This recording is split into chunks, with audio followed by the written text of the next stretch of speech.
Welcome to The Nooner, a daily dispatch of open-ended ideas from J.E. Peterson.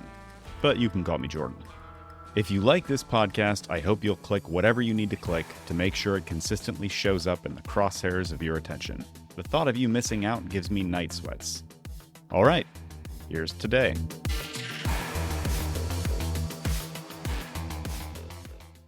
How to boil a frog.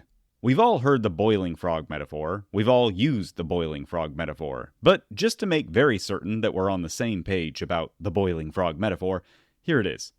If you drop a frog into boiling water, it will jump out immediately.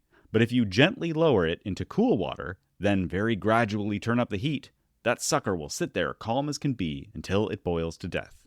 The reason you've heard this, and I've heard this, and everyone has heard this, is because it's a great way to illustrate how a person can acclimate to a real bad situation until it's way too late. Two thoughts. First, as far as the metaphor goes, it describes a pretty bleak reality. We can talk about trying to avoid the fate of the boiling frog all we want, but how often has it made a difference? After all, I bet the frog's buddies were like, "Dude, you gotta get out of there." He's just like, "Whatever, I feel great." The point is that we can become desensitized to the gradual onset of danger so that we do not perceive the true threat. And what we do not perceive, we do not believe. But, plot twist, the story is fake. Because you're not a sadist, presumably, you never ran the experiment, did you? Well, thankfully, there are some sadistic scientists out there who did run the experiment. And guess what? Frogs can tell when the water is too hot, and they'll hop right on out long before they turn into French cuisine.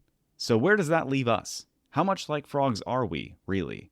I'd like to believe that the metaphor still holds, even with its facts corrected. In other words, if things get bad enough that we start to boil, we'll notice. In other words, it's never too late.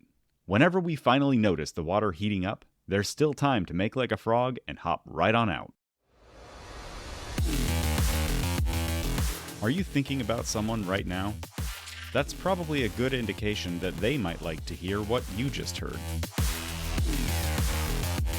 I'm not going to ask you to spam your socials, but I am going to ask you to follow your heart. And right now, your heart knows who to share this with. See you at noon tomorrow.